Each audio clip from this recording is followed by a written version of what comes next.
একাকী বা ব্যক্তিগতভাবে দোয়া আর সম্মিলিত বা সামষ্টিক দোয়া। যেই দোয়াগুলো আমাদের নবী পার্সোনাল করেছেন, আপনি সেই দোয়াগুলো পার্সোনাল করবেন, সম্মিলিত করতে পারবেন না। যেমন ফরজ সালাতের পরে, নফল সালাতের পরে আমাদের নবী দোয়া করতেন, তিনি একা। সাহাবীরাও করতেন, সাহাবীরা একা, কেউ কারোর সাথে সম্মিলিত না। আমরা এই জায়গায় কি পার্সোনাল করি না সম্মিলিত করি? আমাদের সমাজে সম্মিলিত করে না, এটা ভুল, সুন্নাতের খেলাফ। এই জায়গায় পার্সোনাল দোয়া, সালাম ফিরাইছি, ইমামের সাথে সম্পর্ক শেষ, আপনি আপনার মতো দোয়া করবেন, আমি আমার মতো করব। এই জায়গায় পার্সোনাল দোয়া, এখানে সম্মিলিত করা যাবে না। আর কিছু দোয়া আছে সম্মিলিত, সমষ্টিক। যেমন খুতবার মধ্যে ইস্তেসকার জন্য দোয়া। খুতবার মধ্যে দোয়া আমি করি না, খতিবের উচিত খুতবার একটা অংশে সবার জন্য দোয়া হবে, সেই দোয়া করবেন খতিব, আর মুসল্লিরা সমর্থনে বলবেন আমিন, আল্লাহ কবুল করো। এইটাও সম্মিলিত দোয়া।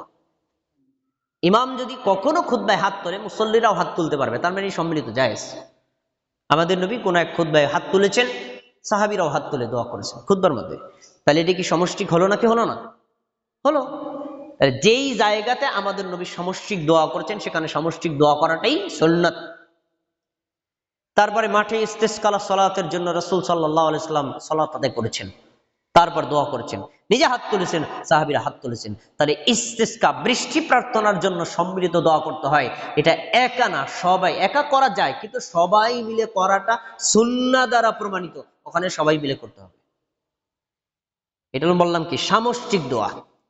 এরপরে কিছু ক্ষেত্রে আল্লাহর নবী হাত না তুলে দোয়া করেছেন, ওইখানে হাত না তুলে করাটাই হলো সুন্নাত। কারণ আমি যুক্তি দিয়ে হাত তুলতে পারবেন না। কিছু মানুষ কাজে আমরা বলেছেন ফরজ সালাতে আল্লাহ রাসূল সাল্লাল্লাহু আলাইহি ওয়াসাল্লাম ফরজ সালাতের পর দোয়া করেছেন, হাত তোলেন নাই। আর হাত না তুলে তো সম্মিলিত হয় না, যার যার মতো। তখন ওনারা বলে রাসূল সাল্লাল্লাহু আলাইহি ওয়াসাল্লাম ফরজ সালাতের পরে হাত তোলে নাই, আর এক জায়গায় তো তুলছে, তো এই হাদিসটা তো আছে, তাহলে আমরা এখানে হাত তুললাম, দোষটা কোথায়? ভালো করে শোনেন, রাসূল হাত তোলে নাই, আমরা তুললাম, হাত তোলা তো আর এক হাদিসে আছে, দোষটা কোথায়? দোষ কোথায় দেখবেন? আচ্ছা দেখেন ভাই, পায়খানা প্রবেশ করার সময় আমরা একটা দোয়া পড়ি, দোয়াটা কি বলেন দিই সবাই? আল্লাহুম্মা ইন্নী আউযু বিকা মিনাল খুবুসি ওয়াল খাবাইস। আচ্ছা, এই দোয়াটা আল্লাহ রাসূল করছে না? কিন্তু দোয়াটা করার সময় হাত তোলে নাই। অন্য সময় খুতবার সময়, ইস্তিসকার সময় আল্লাহ রাসূল হাত তুলেছেন, হাদিস আছে। ওই হাদিসকে পাইয়া যদি কেউ মনে করে যে হাত তো নবী তুলছে, তাহলে আমি টয়লেটের সামনে হাত তুলে দোয়া করলে দোষটা কোথায়? তাহলে আমি টয়লেটের সামনে নিয়ে বলবেন আল্লাহুম্মা ইন্নী আউযু বিকা মিনাল খুবুসি ওয়াল খাবাইস।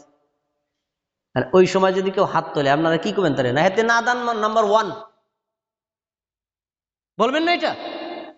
তাহলে বোঝা যাচ্ছে যেই জায়গাতে আল্লাহর নবী হাত তুলে নাই, আপনি যুক্তি দিয়ে ওখানে হাত তুলতে পারবেন না, এটি শরীয়ত। আচ্ছা, এরপরে রাসূল সাল্লাল্লাহু আলাইহি ওয়াসাল্লাম যেখানে হাত তুলে দোয়া করেছেন, সেখানে হাত তোলা যায়। যেমন আপনি যদি আপনার বাবার আবার নির্দিষ্ট কোনো লোকের কবর জিয়ারত করতে যান, তখন কবরকে ডানে বা বামে অথবা পিছনে রেখে হাত তুলে দোয়া করতে পারবেন।